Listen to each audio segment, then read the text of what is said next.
Dr. Kler, I would like to begin with you to understand how big is the cardiovascular disease problem in our country.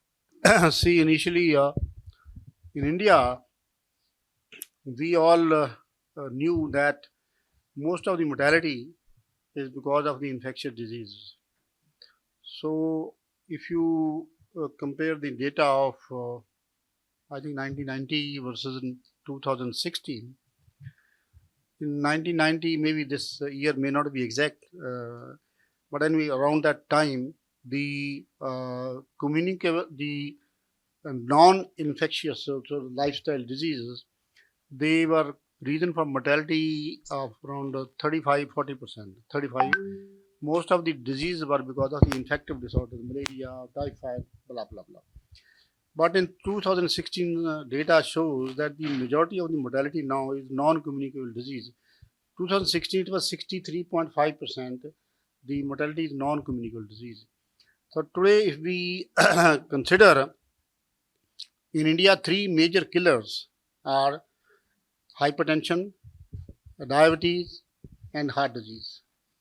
When we say heart disease, we are more or less speaking about coronary artery disease. Coronary artery disease is the disease where you get blockages in the blood vessels of the heart.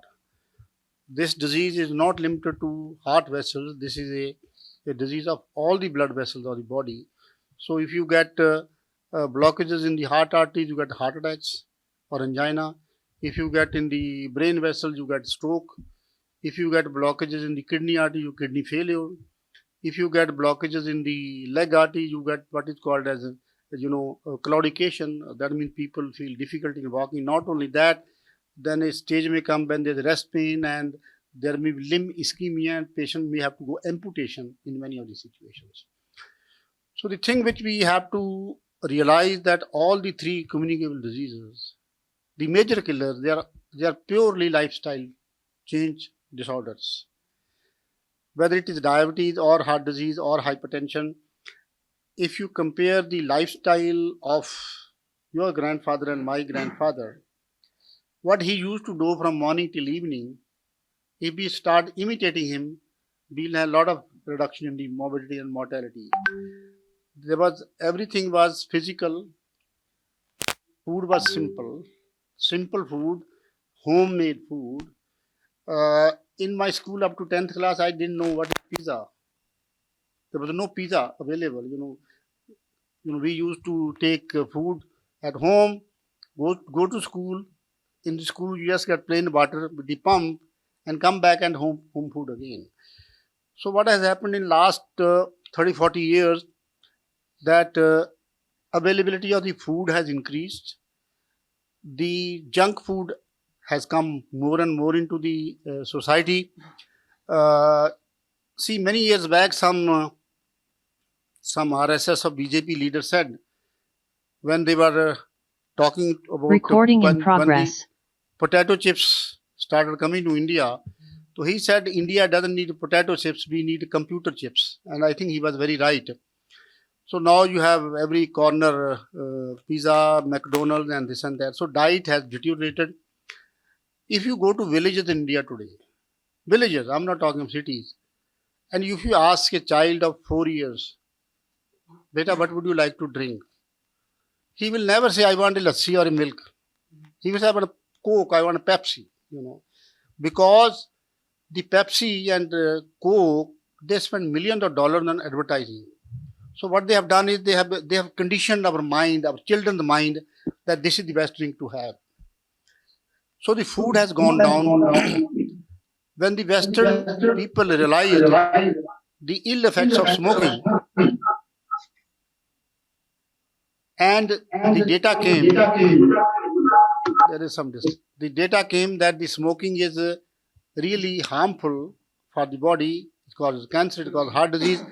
Many years the cigarette lobby didn't allow to publish the results. There is a lot of these things happen in the Western world also. So ultimately, the Director General, when data was published, they came out with the warning and this and that. The companies realized that their business is going to flop, so they pushed everything to the third world. So 50 years back, at least in Punjab, I never saw anybody smoking, but now you see people smoking. The smoking came, bad food came, uh, we stop doing exercise. We people go to market for buying, vegetables on car. They don't walk. They don't cycle. And apart from food, apart from lack of exercise, there is a lot stress in this society. The stress, even in America, for example, the bad thing is that with the so-called progress, I call so-called progress, that you have better roads, you have better car, you have remote controls, but your mental health is going down the drain. The stress in the society is so much that if I do a survey and I ask people of your age and my age, if I ask them how many people, if they give me correct answer, honest answer, are you happy and satisfied with your life? I don't know how many will come out with that. People are running, they don't know why are they running. They have no idea why they are running. I think these are the reasons which has put our country into such a bad shape. We have become diabetes capital of the world. We have become heart disease capital of the world. And hypertension, mind you, 25% of the adult population has hypertension. 25%. You can imagine how much is the quantum of problem. I tell you just a small example. We have something like 6.5 or 7 crore people with diabetes now in India. That means around 65 to 70 million people. And when I was studying in PGH Chandigarh, we never saw a patient with diabetes below 55 years of age. Practically never saw. Now you have diabetes in 30s. And not only that, you see diabetes in females. Yesterday I saw a lady had a heart attack at the age of 42. I was shocked. She's menstruating, no hypertension, but she has diabetes. So that is what has happened. And let me tell you a simple thing, that if all the diabetics, they attain their ideal body weight is height in centimeters minus 100. For example, if you are 170 centimeters tall, your maximum weight should be 70. If all of them they achieve ideal body weight, 50% will become non-diabetic right away. They will not be diabetic anymore. And the remaining 50%, their need for drugs will be 1/3. So that is the positive effect of lifestyle modification. And if we really want to prevent this epidemic, fight this epidemic of these three diseases in India, I think the government has to be serious, the people have to be serious, the NGOs and the press and the media, they have to be serious to spread the message of prevention. And prevention can save billions of dollars. This country, billions of hours of wasted work can be got back. So this is what is happening.